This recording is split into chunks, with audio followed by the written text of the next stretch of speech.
కేసీఆర్ ప్రభుత్వంలో గ్రామ పంచాయతీలకు నెల నిధులు వెచ్చించి ట్రాక్టర్ ఇచ్చి నిరంతర పారిశుద్ధ్యంతో గ్రామాలను అభివృద్ధి చేస్తారని గుర్తు చేశారు జిల్లా మాజీ జడ్పీ చైర్పర్సన్ వసంత సురేష్. ఈ సందర్భంగా బీఆర్ఎస్ పార్టీ కార్యాలయంలో మంగళవారం నిర్వహించిన విలేకరుల సమావేశంలో మాట్లాడుతూ కాంగ్రెస్ ప్రభుత్వం వచ్చి 16 నెలలైనా కూడా కేసీఆర్ పెట్టిన చెట్లకు కనీసం నీళ్లు పోసే పరిస్థితులు కూడా లేదని ఆవేదన వ్యక్తం చేశారు. కేసీఆర్ ప్రభుత్వంలో గ్రామ సర్పంచులు పొద్దున్న లేస్తే గ్రామ పారిశుద్ధ్యము అభివృద్ధి కోసం సమయం తీరిక లేకుండా ఇల్లు ఎలా శుభ్రంగా ఉందో గ్రామాన్ని అలా శుభ్రంగా ఉంచేవారని అన్నారు. కేసీఆర్ పాలనలో సర్పంచులకు మంచి గౌరవంతో పాటు నిధులు కేటాయించి గ్రామాభివృద్ధికి తోడ్పడ్డారని, కాంగ్రెస్ ప్రభుత్వం వచ్చి 16 నెలలైనా కూడా పెండింగ్ బిల్లులను ఇంతవరకు చెల్లించలేదని ఆమె అన్నారు. కార్యక్రమంలో ఫ్యాక్స్ చైర్మన్ మహిపాల్ రెడ్డి, మాజీ జెడ్పీటీసీ సభ్యులు మహేష్, అర్బన్ మండల అధ్యక్షులు తుమ్మ గంగాధర్, పట్టణ ఉపాధ్యక్షులు వల్ల మల్లేశం, మాజీ కౌన్సిలర్ దేవేంద్ర నాయక్, మాజీ సర్పంచులు తదితరులు పాల్గొన్నారు.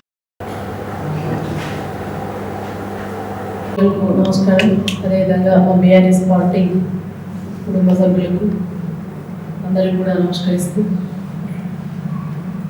ఈరోజు తెలంగాణ రాష్ట్రంలో మా జైత్యాల నియోజకవర్గానికి వస్తే పరిస్థితి ఉంటే ఇలా పల్లె ప్రగతి, అదేవిధంగా పట్టణ ప్రగతి వస్తే పల్లెల్లో ఆనాడు కేసీఆర్ సార్ పచ్చదనం, మరి పరిశుభ్రత, మరి చెట్లు బాగా నాటితే వర్షాలు సమృద్ధిగా కురిసి పంటలు వండుతాయి అని చెప్పేసి ఒక చెట్టు నుంచి, ఒక ఇంటి ముందట ఉన్నటువంటి డ్రైనేజ్ నుంచి, మరి ఇంట్లో ఉన్న చెత్త గురించి అంత దూరదృష్టితో ఆలోచించి మరి పల్లె ప్రజలు బాగుండాలి, పట్టణ ప్రజలు బాగుండాలి అని చెప్పేసి మరి పల్లె ప్రగతిని, పట్టణ ప్రగతి అనే కార్యక్రమాన్ని చాలా దేశంలో మరి మెచ్చుకునే విధంగా మరి చేసినటువంటి నాయకుడు కేసీఆర్ గారు.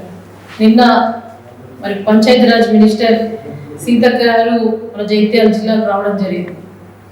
కనీసం కూడా పల్లెల్లో, పట్టణాలలో మరి పరిశుభ్రత లేకుండా మరి ఎక్కడ వేసిన గొంగలి అక్కడ అధ్వానంగా ఉంది. అప్పుడు కేసీఆర్ సార్ మరి పల్లెల్లో ప్రజలు ఆరోగ్యంగా ఉన్నప్పుడే, మరి కష్టజీవులు వారు ఆరోగ్యంగా ఉంటేనే పని చేసుకొని వాళ్ళు ఆర్థికంగా మరి నిలదొక్కుకోగలుగుతారని చెప్పేసి మరి గ్రామ పంచాయతీలకు, సర్పంచ్లకు నెల నిధులు కేటాయించి ఒక ట్రాక్టర్ ఇచ్చి మరి పెట్టిన చెట్లకు నీళ్లు, మరి చెత్త కలెక్ట్ చేయడానికి మరి అక్కడ డంప్ యార్డ్ ట్రాక్టర్ కేటాయిస్తే ఇవాళ వచ్చినటువంటి కాంగ్రెస్ ప్రభుత్వం మరి 16 నెలలైనా కూడా మరి పల్లెల్లో కనీసం కేసీఆర్ పెట్టిన చెట్లకు నీళ్లు పోసే పరిస్థితి లేకుండా అయిపోయింది. అంటే పల్లె ప్రజల మీద, పట్టణ ప్రజల మీద ఆరోగ్యంగా ఉండాలని ఏమాత్రం చిత్తశుద్ధి లేనటువంటి ముఖ్యమంత్రి గారు ఉండడం నిజంగా కూడా చాలా విచారకరం, చాలా దౌర్భాగ్యం మన తెలంగాణ రాష్ట్రానికి అని చెప్పేసి బాధపడే పరిస్థితి. అధికారులైనా కూడా ఇక్కడ ఉన్నటువంటి మా మాజీ సర్పంచ్లు, మా అప్పుడు ప్రజాప్రతినిధులందరికీ కూడా ఏ ఒక్క రోజు కూడా మరి గ్రామ పంచాయతీని వదిలి బయటకు వెళ్ళే పరిస్థితి లేకుండా పొద్దున్న లేస్తే ఇల్లు అయితే ఎంత శుభ్రంగా ఉంచుకుంటామో మన గ్రామాన్ని కూడా, మన పట్టణాన్ని కూడా, ప్రతి వార్డు కూడా అంత పరిశుభ్రంగా ఉండాలని చెప్పేసి కేసీఆర్ సార్ ప్రతి ఒక్క సర్పంచ్కి మరి గౌరవం ఉండే విధంగా మరి పని కల్పించి నిధులు కల్పిస్తే ఇవాళ మరి సర్పంచుల పదవి కాలం అయిపోయింది. జనవరిలో మళ్ళీ జనవరి వచ్చింది, అయినా కూడా ఎన్నికలు లేవు. వాళ్ళు ఉన్నప్పుడే మరి గ్రామ పంచాయతీల పరిస్థితి చాలా బాగుండే. చూసినట్టయితే మరి సెక్రటరీలకు వాళ్ళకు చాలా తీవ్రమైన ఒత్తిడితోటి వాళ్ళు పనిచేస్తూ ఉన్నారు. గ్రామ పంచాయతీలో కానీ వాళ్ళు కానీ ఎక్కడన్నా కరెంటు బుగ్గ పోతే పెట్టే పరిస్థితి లేదు. వాళ్ళు అటువంటి అధ్వాన పరిస్థితిలో ఉన్నారు. ఇలా మా జిల్లాకు వచ్చినందుకు నిధులు తీసుకొచ్చినా సంతోషంగానే మరి కావాల్సినటువంటి గ్రామాలలో కావాల్సినటువంటి మౌలిక వసతుల కల్పన ధ్యేయంగా పనిచేస్తే మీరేం చేస్తున్నారు? పల్లె ప్రగతి నచ్చకపోతే వేరే పేరు మార్చుకోండి, మీకు పేర్లు మార్చిన అలవాటు కాబట్టి పట్టణ ప్రగతి పేరు నచ్చకపోతే పేర్లు మార్చుకోండి అని మరి ప్రక్రియ అనేది నిరంతర పారిశుద్ధ్యం, నిరంతర పచ్చదనం అనేది నిరంతర ప్రక్రియ అని చెప్పేసి కేసీఆర్ సార్ ఆనాడే చెప్పిండు. అయినా కూడా దాన్ని ఇలా నీరు గార్చారు, అటుకెక్కిచ్చారు, ఏది కూడా చేసే పరిస్థితి లేదు. ఎందుకంటే ఆనాడేమో ఇటున్న సూర్యుడు అటు వచ్చినా కూడా మేము తప్పకుండా ఇస్తా అన్న హామీలు అన్నీ ఇస్తామని చెప్పింది. ఒక్కడి కూడా ఇవ్వకపోయింది. కేసీఆర్ సార్ 4 లక్షల మరి 17,000 కోట్లు అప్పు వేస్తేనే 10 సంవత్సరాల కాలంలో అప్పుల ఉద్దిలో ఉరుకపోయిందని చెప్పేసి మాట్లాడారు. మీరు చేసినటువంటి 16 నెలలు అవుతుంది మీరు అధికారంలోకి వచ్చి మీరు చేసినటువంటి అప్పులు 1,60,000 కోట్లు మీరు అప్పులు చేసిరు. మరి ఎక్కడ సంపద సృష్టించారు? ఇవాళ 10,000 కోట్లు, నెలకు 10,000 కోట్లు అప్పు తీసుకొచ్చారు. నీ అప్పు తీసుకొచ్చినా మరి అప్పు తీసుకొస్తే మరి ఎక్కడన్నా కనబడాలి కదా, ఏదైనా ఒక పని కనబడాలి కదా. ఇలా కేసీఆర్ సార్ జైత్యాల్లో కలెక్టరేట్ కట్టిండు, ఒక మెడికల్ కాలేజ్ తీసుకొచ్చిర్రు, పెన్షన్ రూపంలో ముసలి వాళ్ళకు 2000 ఇచ్చారు, మరి బీడీ కారులకు 2500 ఇచ్చారు, ఒంటరి మహిళలకు ఇచ్చారు, దివ్యాంగులకు ఇచ్చారు, రైతు బంధు ఇచ్చారు, రైతు బీమా అమలు చేసారు. మరి కళ్యాణ లక్ష్మి పథకం కింద మరి పేద పిల్లల తల్లిదండ్రులకు భారం అవ్వద్దని చెప్పేసి 1,110 రూపాయలు ఇచ్చారు. మరి గ్రామాలలో గొర్రెలు వచ్చారు, మరి మత్స్యకారులకు కూడా సంపద సృష్టించాలని చెప్పేసి నీళ్ళ విప్లవంకు నాంది వలిపి చెరువులు మంచిగా చేసారు. ఈ విధంగా మరి సార్ అప్పులు తీసుకొస్తే కేసీఆర్ సార్ సంపద సృష్టించిండు.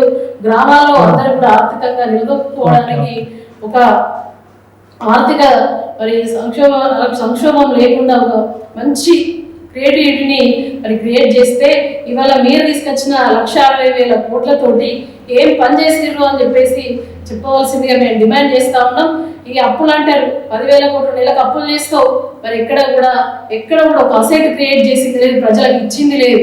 ఏమన్నా అంటే ఉద్యమ కాలంలో వాళ్ళందరూ కూడా ఉద్యోగం కోసం కలిసి పనిచేసినటువంటి ఉద్యోగులు, ప్రజలకు ప్రభుత్వానికి వారధిగా పనిచేసినటువంటి మరి ఉద్యోగులను ఇలా పట్టుకొని మరి నేను ఏం చేయాలి, నన్ను ఎవరు నమ్ముతలేరు, నేను ఉద్యోగా చూస్తున్నారు అని చెప్పేసి ఒక ముఖ్యమంత్రి స్థాయిలో ఉన్నటువంటి మరి ముఖ్యమంత్రి యొక్క తండ్రి స్థానంలో ఉండాల్సినటువంటి ముఖ్యమంత్రి ఇటువంటి మాటలు మాట్లాడితే మరి చాలా బాధాకరం. వాళ్ళు ఏమన్నా అడిగినరా, మీరే ఇస్తారు అంగన్వాడీలకు, మీరే శాలరీలు పెంచుతారు, నేను వచ్చిన తర్వాత శాలరీలు పెంచుతాను, ఆశా వర్కర్లకు మరి మేమే వచ్చిన తర్వాత మీకు 19,000 దాకా జీతం ఇస్తామని చెప్పేసి మీరే చెప్పారు. వాళ్ళు అడిగారా, మీరే హామీ ఇచ్చిన దాన్ని వాళ్ళు అడిగితే ఇవాళ దారుణంగా ఆనాడు అసెంబ్లీ ముట్టడి చేస్తే మరి చీరలు లాక్కుంటా కొట్టిండ్రు, మహిళలను కూడా చూడకుండా కించపరిచారు.